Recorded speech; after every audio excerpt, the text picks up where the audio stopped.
Shout to the Lord, all the earth, let us sing. Power and majesty, praise to the King. Mountains bow down and the seas will roar. Isang mapagpalang hapon mga kapatid. Mga kapatid ko dyan sa Mandarin Bible Cell at sa Adelina Extension Bible Cell. Kumusta na po kayo?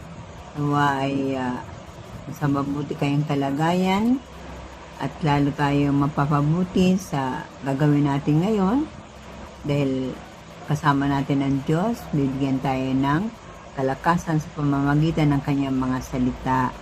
Pero bago ang lahat mga kapatid, tayo po ay manalangin. Pikit po natin ang ating mga mata, iyo ko ang ating mga ulo at dami natin ang presensya ng Panginoon. O aming Diyos na makapangyarihan sa lahat, Diyos namin napakabuti. Maraming salamat Panginoon sa hapong ito. At sa pagkakataong ito Panginoon na muli ay makasama ka namin. Mag-aaral kami muli ng iyong mga salita Panginoon. Mga salita mo na makakadagdag Lord ng aming kalakasan.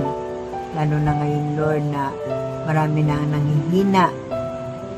So ang salita mo Lord ang magpapalakas sa amin, magbibigay ng pag-asa at magparamdam sa amin na talagang napakabuti ng aming Panginoon na sinasamba. Maraming salamat O Lord sa pagkakataong ito at bago ang lahat kami Lord ay nagpapalinis sa aming mga puso at humihingi kami ng tawad sa aming mga kasalanan sa isip, sa salita at sa gawa. Nang sa ganon, Panginoon, ay malaya kami makalapit sa iyong trono ng habag. Malaya kami makapakinig ng iyong mga salita, Panginoon. Walang magiging hadlang para hindi masayang ang aming pag-aaral na gagawin, Panginoon. Maraming salamat, O God, sa kapatawaran at sa kalinisan na pinagkaloob mo sa amin. At hinihiling namin, Panginoon, na ibaba mo iyong Santong Espiritu siyang gagabay sa amin at magpapaunawa sa lahat ng aming pag-aaralan. Maraming salamat O God at anumang tangka ng kaaway para guluhin ang pag-aaral na aming gagawin ay kinakas out namin, pinapalayas, tinataboy lahat ng masamang espiritu sa lugar na ito at sa puso ng bawat mga nakikinig, sa puso ng bawat makapanood ng video na ito. Cast out all bad spirits.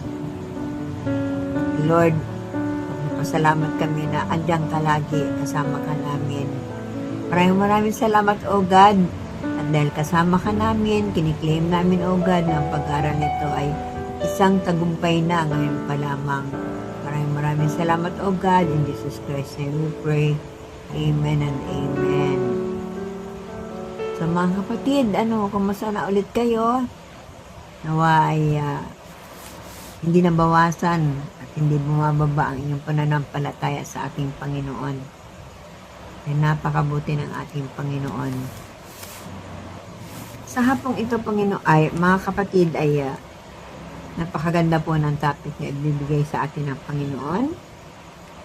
Ito ay may pamagat na Rejoice in God's Goodness. Rejoice in God's Goodness. Magalak daw sa kabutihan ng Diyos. So, magalak. Ito po ay hango sa text na babasahin natin sa Filipos 4:4.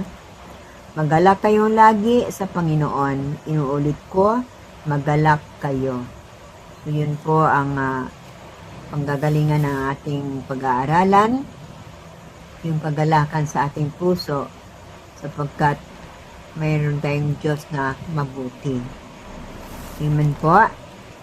Ang lesson na po ito ay mag-encourage sa atin para patuloy tayo na manatili ang kagalakan sa ating puso anuman ang maging sitwasyon ng ating buhay.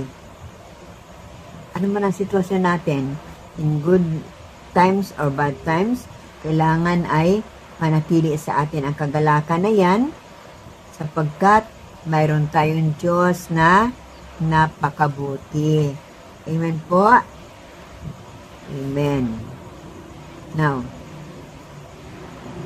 ito ay laging sinasabi sa atin at lagi nating sinasabi, God is good. Amen po? All the time, God is good. Ayan. Totoo yan, di ba, mga kapatid? Napakabuti ng Panginoon. Hindi lang ngayon o paminsan-minsan, kundi sa lahat ng oras. All the time, God is good. Yung paggising natin sa umaga, ay damanan natin ang kabutihan ng Diyos. Amen po, pagising nyo kanina, nakaramdam ba kayo ng kagalakan? Ginising niya tayo, hindi kagaya ng iba na natulog, hindi na nagising. Di ba napakapalad natin? Dapat lang na magalak tayo sa pagising pa lang natin sa umaga. Pinapakain tayo, binibihisan tayo ng Panginoon, binibihisan tayo ng kalakasan. Ayan, kaya dapat lang ay magalak tayong lagi. Dapat huwag mawala sa atin yan.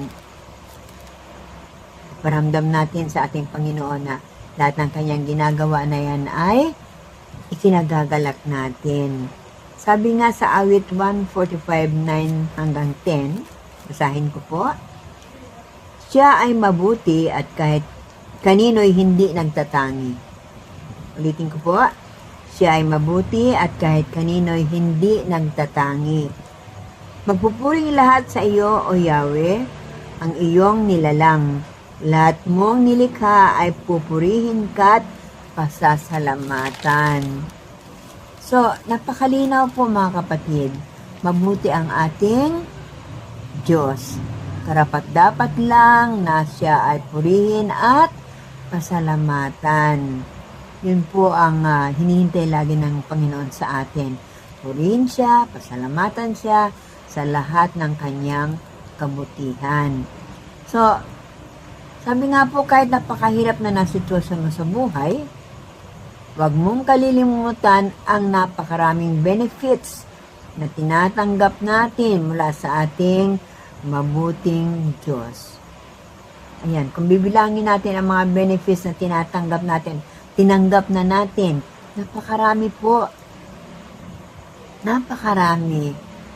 Higit sa lahat yung benefit natin, yung niligtas niya tayo sa kamay ng kaaway. Sabi mo ba? Niligtas tayo sa kamay ng demonyo. At hindi na tayo ngayon namumuhay sa dilim. Kundi andito na tayo sa liwanag kasama ang ating Panginoong napakabuti. Sabi nga sa unang Thessalonica 5:16, magalak kayong lagi. Paulit-ulit na sinasabi sa atin, magalak kayong lagi. Ngayon, ang unang tanong po, what are God's goodness that we ought to rejoice? Ano-ano ba ang kabutihan ng Diyos na dapat nating ikagalak? Meron po ba? Marami po. Okay. Ang number 1 po doon, yung God's goodness, ay the assurance that God never changes. The assurance that God never changes. So, yun naman pala, no? Ang ating Diyos ay hindi nagbabago. Ang kanyang kabutihan ay pang habang panahon. Hindi siya nagbabago, mga kapatid. At andoon ang assurance na ang kabutihan niya ay hindi rin nagbabago. Ang kabutihan niya hindi nagbago. Sabi nga sa Malakias 3:6a, ako si Yahweh at hindi ako nagbabago. Napakalinaw. At sabi rin sa Hebreo 13:8, si Jesucristo ay hindi nagbabago. Kung ano siya nooy, ganun din siya ngayon at magpakailanman. Yan. Our God is the same yesterday, today, and forever. So, ano po ang katiyakan na ang Diyos natin ay hindi nagbabago at hindi siya maaring magbago. Okay. Kaya sinasabi po sa awit 135:3, si Yahweh ay papurihan pagkat siya ay mabuti, ang taglay niyang kabaitan ay marapat sa papuri. Yan. Yan lang po ang hinihintay ng Lord. Hindi siya nagbibilang kung ilan na bang naibigay na benefits sa atin, kung gaano na karaming kabutihang nagawa niya sa atin. Hindi po. Ang inaabangan at hinihintay ng Lord sa atin ay yung purihin siya, pasalamatan siya sa lahat ng mga ginagawa niya sa atin. So, pwede ba natin palakpakan ang Lord? Palakpakan natin ang ating Panginoon. Napakabuti niya, napakabuti ng ating Panginoon. Amen. And number 2, God's perfect peace in us. God's perfect peace in us. Ayan. Dapat lang tayo magalak sapagkat nasa atin na ang kapayapaan ng Panginoon. Yung kapayapaan niya, inilipat na sa atin. Amen po mga kapatid. Tanungin natin ang mga sarili natin. Ako ba ay may kapayapaan kung puro problema ang dumating sa aking buhay? Yan. Mapayapa ka pa ba? Pero dahil sa kabutihan ng Diyos, ay nakakabangon tayo. Amen po? Nakakabangon tayo kahit nadapang-dapa ka na sa problema. Sapat-sapat ang tulong ng Diyos. Kaya, nakakaramdam ka ng ganap na kapayapaan. Ayan. Dahil sapat-sapat ang tulong ng Panginoon. Anong payapa ang puso mo? Payapa ang isip mo. Hindi ka nag-aalala. No? Kahit hindi sobra-sobra yun, sapat-sapat lang sa araw na ito, payapa ang kalooban mo.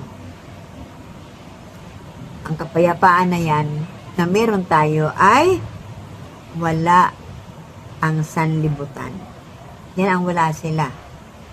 Marami dyan, ang saya-saya nila kunyari, pero wala silang kapayapaan. Marami silang mga alalahanin, marami silang mga iba't ibang concerns. Ayan. Na kung titingnan mo, parang hindi sila mapayapa. Amen po mga kapatid. At dahil nasa atin ang kapayapaan, dapat lang na tayo ay mag-rejoice. Amen po. Sabi nga po sa Romans 5:1-2. Okay.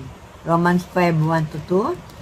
Therefore, since we have been justified through faith, we have peace with God through our Lord Jesus Christ, through whom we have gained access by faith into His grace in which we now stand, and we rejoice in the hope of the glory of God.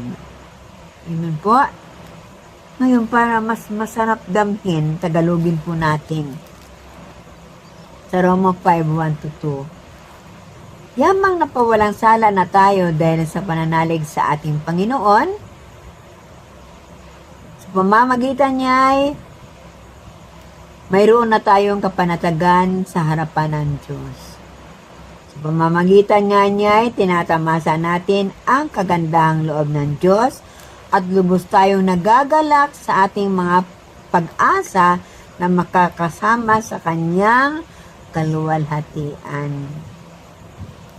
Isipin lang natin na lahat ng ginagawa natin ayon sa kalooban ng Diyos ay may magandang benefit. Ano yon? Yung tayo ay makasama sa Kanyang kaharian. Yan po ang napakaganda. Dapat nilaman ang puso natin at isip natin. Bakit ka dapat magalak? Bakit ka dapat magkaroon ng kagalakan? Isipin mo lang na makakarating ka sa kaharian ng Diyos. Ano nga sabi sa atin? Ang kaharian ng Diyos ay yung City of Gold. Diba? Yung City of Gold. Isipin mo lang yun, makakarating ka doon. Yung Boracay nga, pag marating mo, tuwang-tuwa ka na. Galak na galak ka na. Hindi mo na malaman kung anong picture ang gagawin mo. Dito, ang naghihintay sa atin ang kanyang kaharian sa langit. Hindi nung tayo mag-selfie-selfie. Pwede ba yun doon? Pwede natin selfie ang langit, di ba? Okay, napakaganda po at napakabuti talaga ng ating Panginoon. Sabi nga sa awit 29:11, the Lord gives strength to His people. The Lord blesses His people with peace. Ayan. Sa atin ay kalakasan ng Lord at ibibless pa tayo ng kapayapaan. So, saan galing yung kapayapaan na yan? Dapat ay sa ating Panginoon. Yan, hindi manggagaling yung kapayapaan sa yung tinatamasa mong pera, yung tinatamasa mong pinanghawakan mo mga magagandang posisyon. Hindi po. Dapat ang kapayapaan ay nanggagaling sa ating Panginoon. Ganun lang po kasimple yun. At pangatlo, ano yung dapat nating ikagalak? No? Anong kabutihan ng Diyos na ang dapat nating ikagalak? Ito po. God's love that endures forever. God's love that endures forever. Magalak daw tayo sa walang hanggang pag-ibig ng Diyos. Yan. Walang hanggang pag-ibig ng Diyos. Ang dakilang pag-ibig ng Diyos ang nagbibigay sa atin ng kakontentuhan sa buhay. Totoo po? Totoo po yan. Para ma-enjoy natin ito at nang may kagalakan. Yan. Nagiging kontento tayo sa buhay dahil sa pag-ibig niya ng Diyos. Dahil mahal niya tayo, bibigay niya lahat ng mga kailangan natin. Pag sinabi niya, Lord, give us today our daily bread. Ay, ang Lord ay talagang at marunong tayo magpasalamat. Tuwang-tuwa ang Panginoon yan. Ibibigay niya ang ating pangangailangan for the day. At syempre, pag naibigay niya, andun yung ating kagalakan. Nakita natin yung kabutihan ng Diyos. Sabi nga sa Roma 5:5, hindi tayo nabibigo sa ating pag-asa sapagkat ang pag-ibig ng Diyos ay ibinuhos sa ating mga puso sa pamamagitan ng Espiritu Santo na ipinagkaloob na sa atin. Yan.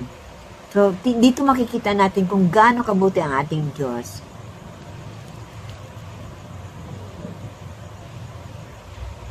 Ang pag-ibig niya ay ibinuhos niya talaga sa ating mga puso. Ibinuhos niya. Di lang inablig-ablig lang. Ibinuhos niya sa ating puso. Kaya dapat lang na tayo ay magalak sa lahat ng pagkakataon. Amen, mga kapatid. Ano pang sabi sa awit 136 verse 26? Sa English po ito, no? Give thanks to God of heaven. His love endures forever. So, dapat magalak po tayo at magpasalamat sa Diyos sapagkat ang pag-ibig niya sa atin ay panghabang panahon. Amen po. Hindi lang binigyan niya tayo ng anong tawag dito? Limit. Walang limit po ang pag-ibig ng Diyos. Walang limit yan. Sabi, hanggang ano lang ang pag-ibig ko sa'yo, hanggang year 2025. Hindi po ganun ang Lord. Napakalinaw po. His love endures forever. Panghabang panahon. Hanggat tayo nabubuhay. Hanggang mawala na tayo sa mundo. Andun na tayo kasama na niya. Andun pa rin yung pag-ibig niya sa atin. Amen po.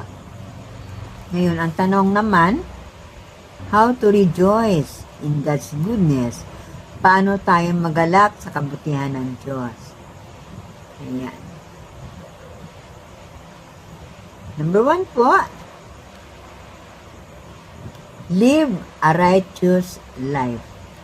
Live a righteous life. So, mamuhay daw tayo sa katuwiran. Andun yung pamumuhay natin ay punong-puno ng kabanalan. Yung obedience sa Lord. Hindi na tayo bumabalik sa paggawa ng kasalanan. Ayan. Makatwiran na. Nasa katwiran na po tayo. Hindi na tayo bumabalik doon sa buhay na magulo, makasalanan. Sabi nga po sa awit 84:11, ikaw ang haring dakila, ang tunay naming sanggalang. Kami pinagpapala mo sa pag-ibig at dangal. Hindi siya nagkakait ng mabuting mga bagay sa sinumang ang gawain ay matuwid at marangal. Ayan. Pag ikaw pala ay matuwid, marangal, namumuhay ka ng marangal, hindi pagkakait ang mga mabubuting bagay na hinihingi natin sa Kanya. Ulitin ko po ha. Hindi siya nagkakait ng mabuting mga bagay sa sino mang ang gawain ay matuwid at marangal. So, napakasimple po. Mamuhay lang tayo ng may kabanalan.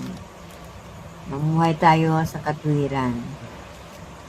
Sabi nga po sa awit 37 verse 3, umasa ka sa Diyos ang mabuti gawin at mananahan kang ligtas sa lupain. Yan ang pangako. Pangako sa lahat ng namumuhay ng marangal at sa katwiran. Mananahan daw tayong ligtas dito sa ibabaw ng lupa. At sabi pa sa awit 63 verse 3, ngunit pawang magagalak, matutuwa ang matuwid.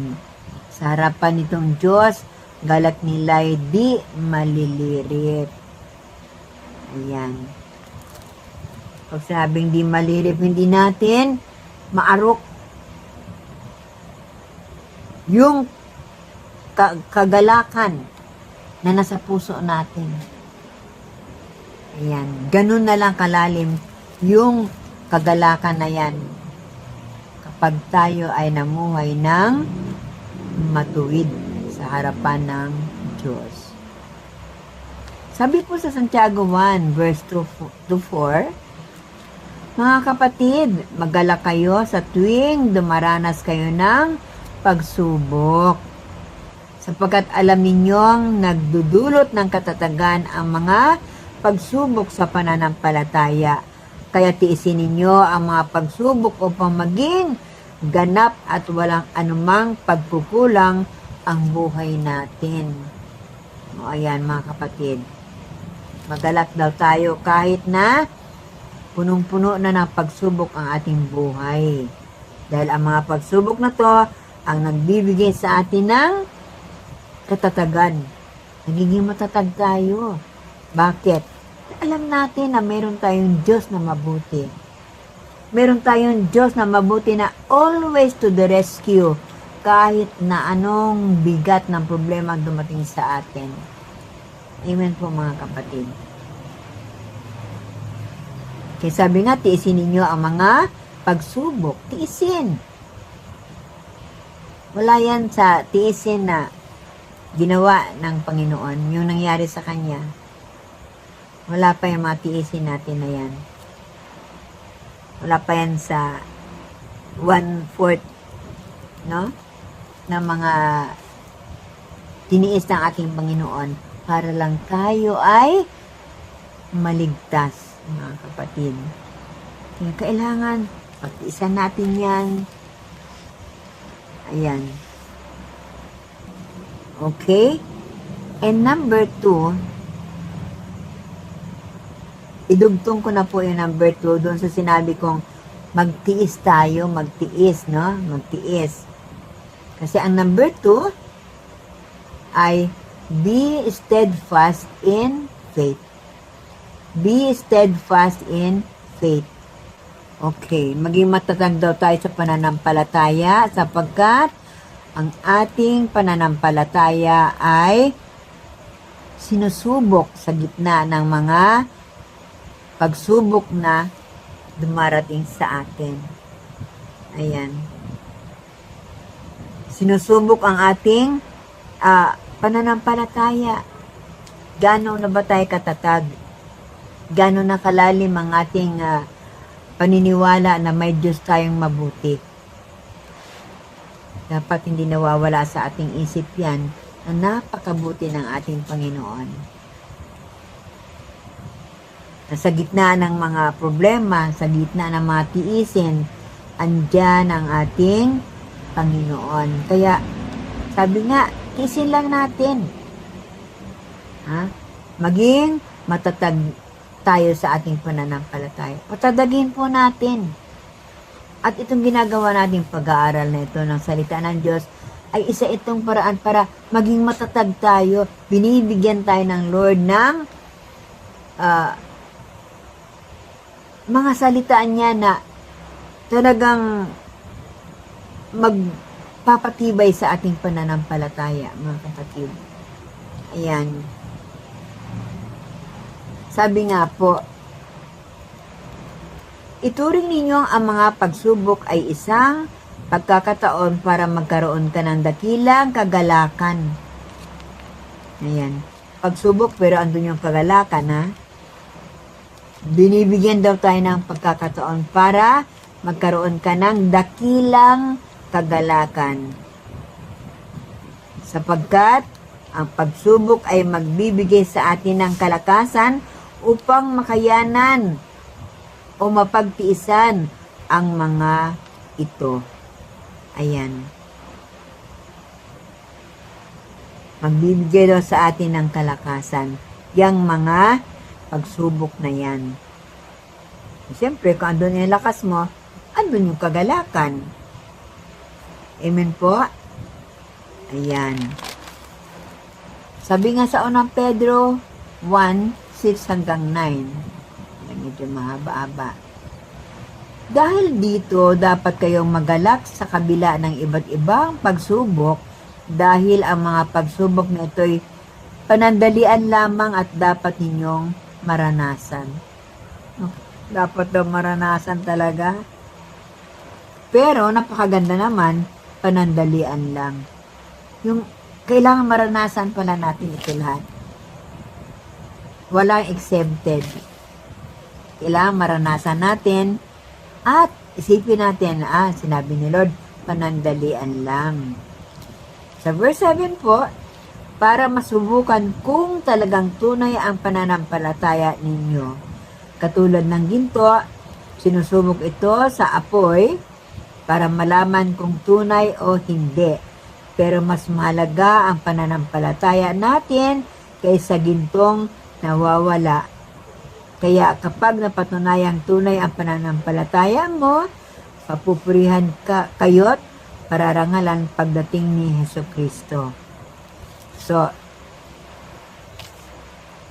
kung papipiliin tayo, ginto o pananampalataya? Ginto o pananampalataya? Alin ang mas mahalaga? Dito sinabi na sa atin, mas mahalaga ang pananampalataya kaysa sa ginto. Bakit? Kapag andyan na yun, na-establish na yung pananampalataya mo, dala mo na yan habang buhay. Pero ang ginto, pwedeng mawala. Pwedeng nakawin, pwedeng, kunyari may ginto kang hikaw, ay natanggal, nawala. Nalaglag, hindi mo na mahanap. Pero ang pananampalataya mong matibay, matatag, hindi na yan matatanggal sa iyo. Amen po mga kapatid. At sa verse 8, kahit hindi mo siya nakikita, ay mahal niyo siya.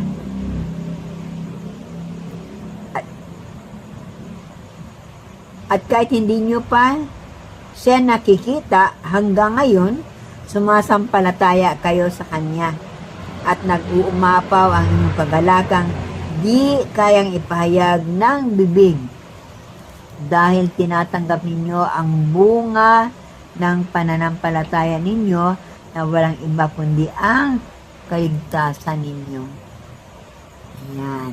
Kaya pala mas mahalaga yon ang pananampalataya, kasi ang bunga ng pananampalataya na yun ay ang ating kaligtasan. Ayan. Inalis na tayo ng Panginoon sa kamay ng kaaway. Naligtas na tayo. Niligtas na tayo sa ating mga kasalanan.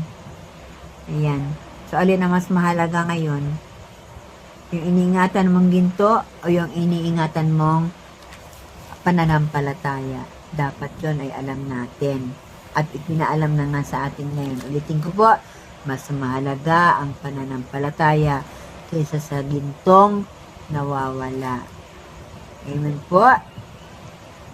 So, kung titingnan natin, ang nilalaman ng verse na ito na medyo mahaba, tayo'y magagalak.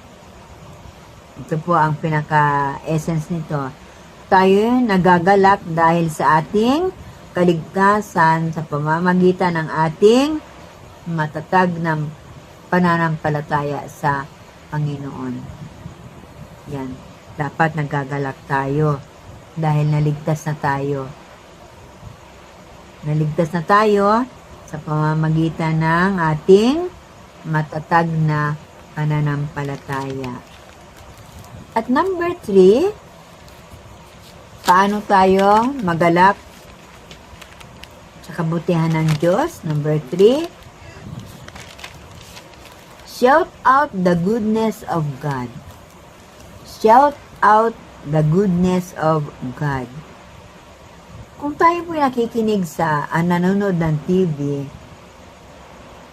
pag may mga contest na napapanood tayo, sabi nga, shout out naman po, kahit sa radyo, shout out naman po, ano ang shout out nila yung, ay, kinukumusta ko ang aking mga kamag-anak dyan sa Mandarin, sa Adelina, kahit saan. Mga ganon ang kanilang shout out. Now, anong ibig sabihin nito? Shout out the goodness of God. Yan daw ang dapat natin gawin.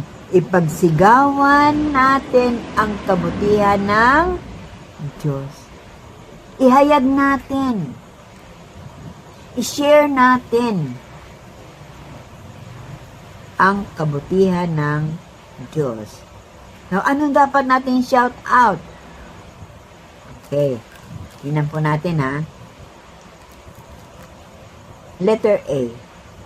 Shout out His wonderful works. Shout out His wonderful works. Ipagsigawan daw natin, o ipagsabi, o ipatutuo natin ang kahangahangang gawa ng Panginoon. Ayan, napakarami niyang mga kahangahangang ginawa sa atin. Sabi nga sa awit 66, verse 1 hanggang 3a, sumigaw sa galak ang mga nilalang at purihin ang Diyos ng may kagalakan. Wagas na papuri sa Kanya ibigay. Ito ang sabihin sa Diyos na dakila, ang gawa mo ay kahanga-hanga. O, diba? Talagang kahanga-hanga ang mga gawa ng Diyos. Ito lang katawan natin eh. Diba? Kahanga-hanga. Alam niya kung paano tayo hinubog. Alam niya kung saan ilagay ang mga parte ng ating katawan. Diba? kung paano niya inayos ang universe na hindi nag-umpugan ang mga planeta. Ayan. So, shout out the wonderful works of God. Letter B, shout out because He gives us victory against our enemies. Ayan, ipagsabi natin na tayo ay victorious na laban sa ating kaaway. Victorious na tayo. Nakuha na tayo ng Panginoon sa kamay ng kaaway. Sabi nga po sa awit 98 verse 1, umawit tayo ng bagong awit sa Panginoon dahil gumawa siya ng kahangahangang bagay. Sa kanyang kapangyarihan at kalakasay, tinalo niya ang ating kaaway. Ayan. Dito sinasabi, tinalo niya ang ating kaaway. Hindi lang tao ang kaaway natin, mga kapatid. Kaaway natin ang kahirapan. Kaaway natin yung kawalan ng trabaho. Diba? Pero victorious tayo. Victorious tayo dahil sa habag, sa grace ng ating Panginoon, sa biyaya ng Panginoon, tayo hindi pinahihirapan. Hindi tayo nagkukulang. Amen po? Ayan. Victorious tayo. Talo natin yung kahirapan na yan dahil ang Diyos ay always to the rescue sa lahat ng ating mga pangangailangan. Okay. At ano pa ang dapat i-shout out natin? Shout out to win people around us. Shout out to win people around us. So, ibig sabihin nito, maging bold tayo sa pagpapatotoo sa mga mabubuting ginawa ng Diyos sa ating buhay. Kanino? Doon sa mga taong nakapaligid sa atin. Doon sa mga taong hindi pa talaga nakakakilala sa ating tunay na Diyos. Ayan. Share natin sa kanila ang gospel. Sabi nga, para madala natin sila sa paanan ng Diyos. Sabi nga sa unang Kronika 16, verse 8 to 9, mag-ukol ng pasalamat at si Yahweh ay tawagan. Ang lahat ng gawa niya sa lahat ay ipaalam. Verse 9, umawit ng papuri at siya ay parangalan, ang kahangahangang gawang ibalita kahit saan. Yan. Ibalita daw kahit saan. Kahit sino, kahit saan, share natin ang kabutihan ng Lord. Sabi nga po sa awit 107 verse 22, dapat ding dumulog na dala ang handa ng pasasalamat. Lahat ng ginawa niya ay ibalita, umawit sa galak. Ayan. Maghandog tayo ng pasasalamat sa ating Panginoon sa lahat ng kanyang kabutihan. Pamalitaan natin yung mga maliliit na bagay na yan, kahit maliliit na bagay na napagtagumpayan natin. Gumaling ka sa sakit mo na akala mo hindi ka nagagaling. Na-restore ang trabaho mo, no? Sa gitna ng pandemic na ito. Nagkanegosyo ka. Di ba? Yan ay hindi dahil magaling tayo. Dahil sa kabutihan ng ating Panginoon. Ayan. Napakabuti po ng ating Panginoon. Pwede natin i-share yan.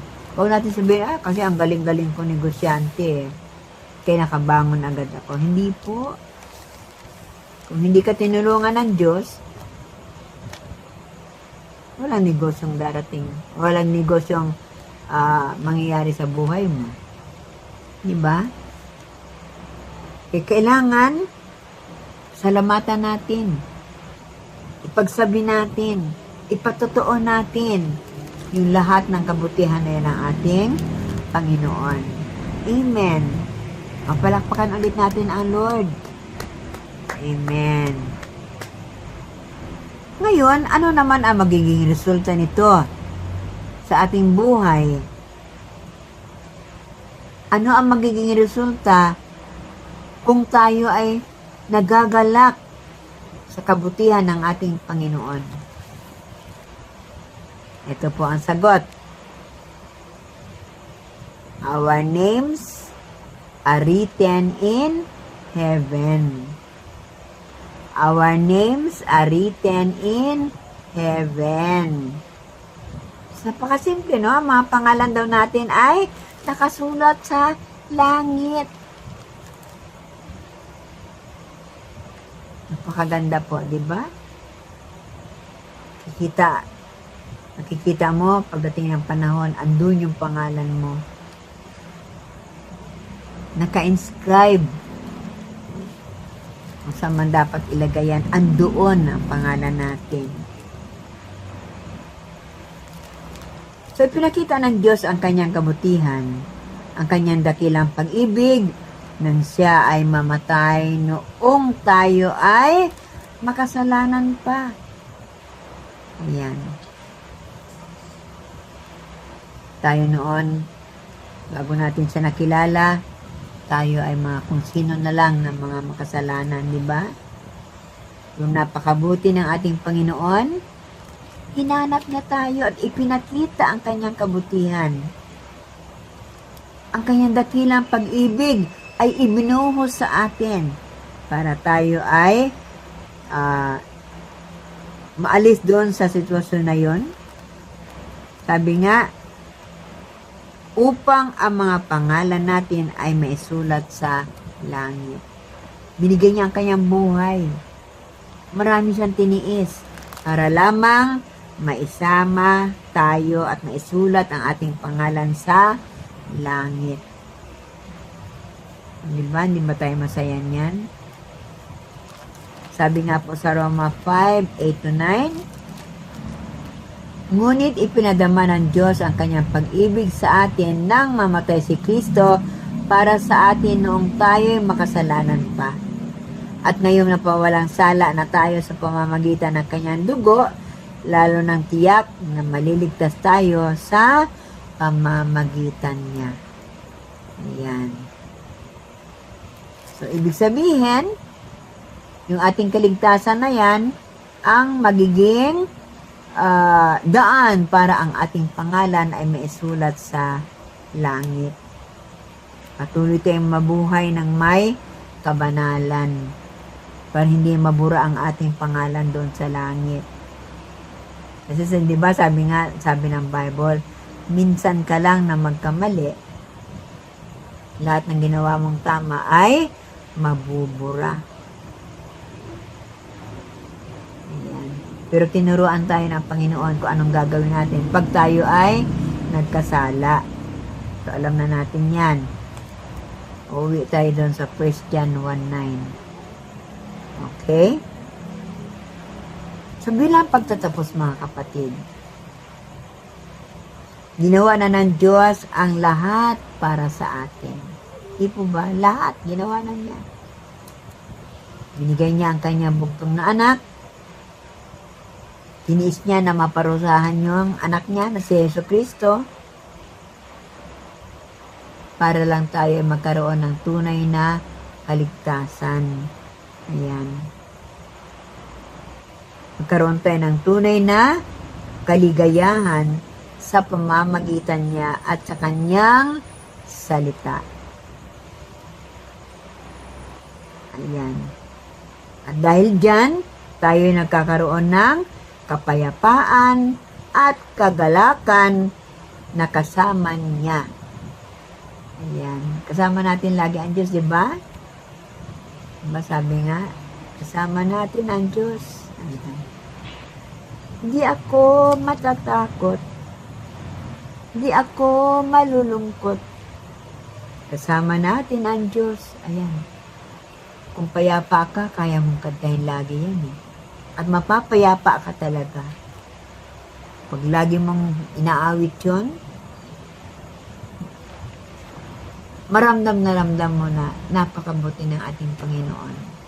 Amen po mga kapatid. Sabi nga po sa Gawa 2, verse 46 hanggang 47, araw-araw ay nagtitipon sila sa templo at naghahati-hati ng tinapay sa kanilang mga bahay. Lubos ang kagalakan nila sa kanilang pakikibahagi sa pagkain. At palagi sila nagpupuri sa Diyos. Nagustuhan sila ng lahat ng tao. Araw-araw ay idinaragdag sa kanila ng Panginoon ang mga taong kanyang nililigtas. Ayan, sila araw-araw na nagtitipon. Tayo naman, hindi nga tayo araw-araw eh. Tayo sa Mandarin, every Saturday lang sa Bible study natin. Si Pastor merong Wednesday at saka Saturday. Si Pastor Louie merong Webes at saka Linggo. So, bali ilang araw yun. 5. Meron pa naman tayong 2 araw na medyo pahinga tayo, di ba? Sila nga, araw-araw ay nagtitipon sila sa templo. Ayan, ay ngayon nga, wala nga tayong pagtitipon sa church, di ba? So, pagtsagaan po natin itong ginagawa natin. Huwag nating palagpasin ang isang linggo na hindi natin na papanood ang Bible study natin, yung video natin, kasi po, ito magpapalakas sa atin. Ito po ang tanging alam ko na paraan para hindi natin hindi nyo mamiss ang turo ng Panginoon. Sabi ko nga nung nakaraan, kahit saan dalhin mo ang cellphone mo, pwede mo itong mapanood. Kung hindi man ang Sabado ng hapon, pwedeng Sabado ng gabi, pwedeng Linggo ng anytime ng Linggo, kahit Lunes pa, basta mapanood po ninyo ito. Makakadagdag po ito na lakas sa inyong lahat. Okay po? So, dito po nagtatapos ang ating pag-aaral. Sabi nga, rejoice. Rejoice. Inuulit ko, rejoice. Ayan. Ano man ang sitwasyon ng ating buhay, rejoice. Magalak po tayo. Pag nakita ng Diyos na tayo lagi nagagalak, ramdam niya na yung ginagawa niya sa atin, ina-appreciate natin. Amen. Amen po. So, sana po ay may natutunan tayo sa itinurong ito ng ating Panginoon. Makakadagdag sa ating kaalaman at lalong tatatag ang ating pananampalataya, mga kapatid. Tayo po ay magbasa na ng awit 91. Ayan. Awit 91, ang awit ng pagtitiwala sa Diyos. Okay? Sino na po nakaka-memorize nito? Si teacher kasi mahirap na mag-memorize, kaya babasahin ko pa rin. Okay po? Okay, sabayan niyo po ako Basahin po natin. Hindi po pwedeng hindi natin itong babasahin kasi napakaganda po ng pangako ng Diyos dito. Okay? Sige po, sabay-sabay tayo. Siya naghahangad ng pagkupkup ng kataas-taasan at nananatili sa kalingan niyong makapangyarihan. Makapagsasabi sa kanyang Panginoon, muugkat tahanan, ikaw ang aking Diyos, ang Diyos na tangi kong pinagtiwalaan. Ika'y ililigtas niya sa panganib sa umang nabitag at kahit anumang mabigat na salot, di ka magdaranas. Lulukuban niya sa lilim ng kanyang malabay ng pakpak Sa kalinga niya ay natitiyak mo na ikaw ay ligtas. Ingatan niya at ipagsasanggalang pagkat siya'y tapat. Pagsapit ng gabi, di ka matatakot sa anumang bagay, maging sa gagawing bigla ang paglusob, pagsapit ng araw. Ni sa ano pa mang darating na salot pagkagat ng dilim, di ka matatakot sa kasamang araw kung dumating. Kahit na mabuwal sa iyong harapan ang 1,000 tao, sa iyong paligid ang bilang ng patay maging 10,000, di ka matatakot at natitiyak mong di ka maaano. Ika'y nagmamasid at sa panonood iyong mamamasdan, iyong masasama ay makikita mong pinarurusakan. Sapagkat si Yahweh ang iyong ginawang tagapagsanggalang at ang pinili mo mag-iingat sa iyo'y kataas-taasan. Di mo aabot ni ika'y mapahamak at walang daratal kahit anong uri ang mga paghihirap sa iyong tahanan. Susuguin niya ang maraming anghel, silang susubaybay, kahit saan dako ikaw maparoon, tiyak iingatan. Sa kanilang palad ay itatayo ka't sila magtataas, nang hindi masaktan ang mga paa mo sa batong matalas.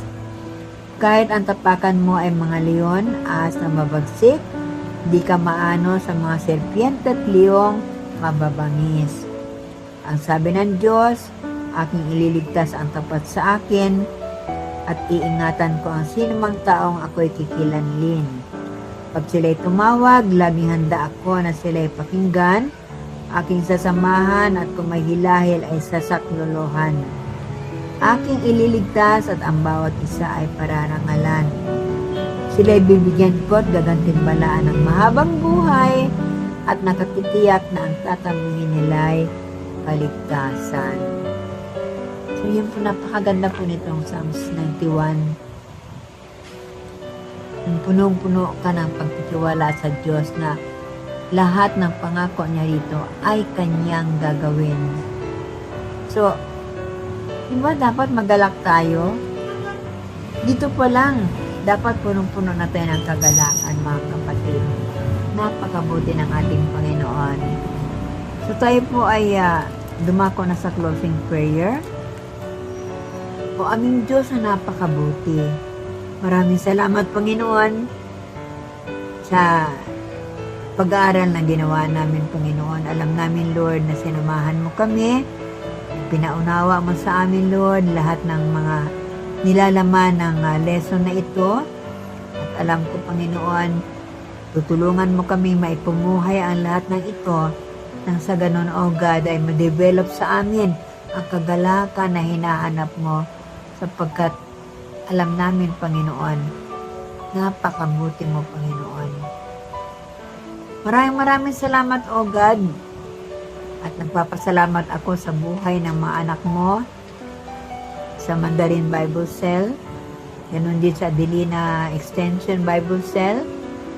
Maraming salamat sa oras na ibibigay nila na mapanood ang video na ito, na kahit na hindi ko sila nakikita, alam ko, Lord, na andun yung puso nila para matuto.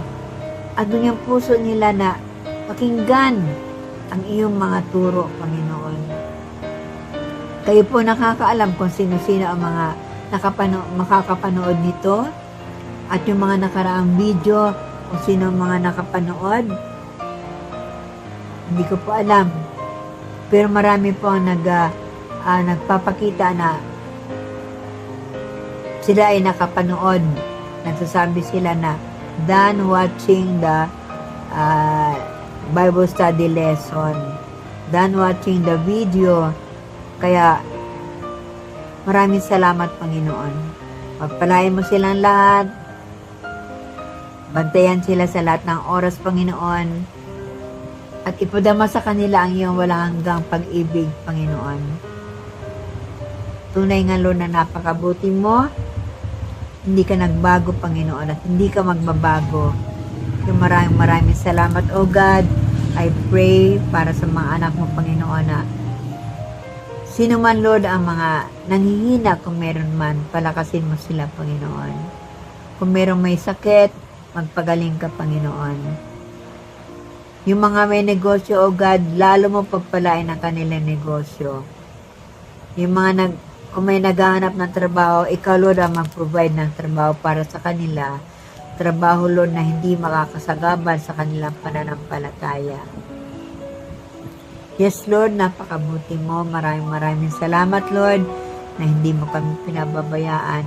Hindi mo kami iniwanan, Lord, sa gitna ng mga pagsubok na dumarating sa aming buhay. Maraming salamat, O God. At nawa ay sumaami lahat ang iyong pagpapala, Panginoon. Pagpapala na walang hanggan.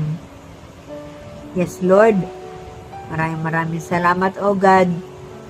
Ang lahat ng aming dinalangin na ito ay tinataas namin sa iyo sa pangalan ni Jesus na aming nag-iisang Diyos. Amen and amen. So, hanggang dito na lang ulit, mga kapatid. Advance Merry Christmas. Ilang araw na lang po ay Pasko na. Ayan. Sana, I wish na maging maluag na pagdating ng December, no? Lumuwag na yung quarantine natin. At nawa ay yung talagang vaccine ay mangyari na. Mabigyan na tayo ng vaccine para hindi na tayo aandap-andap na mahawaan tayo ng COVID-19. Napakabuti ng ating Panginoon. Hindi tayo pababayaan. Hindi tayo pagkukulangin sa lahat ng bagay. So, hanggang dito na lang ulit. See you again next week. And I hope to see you soon. Face to face. Namimiss ko na kayong lahat. Okay? Sige po, hanggang dito na lang ulit. Bye-bye. Bye-bye po. God bless you all. I sing for joy.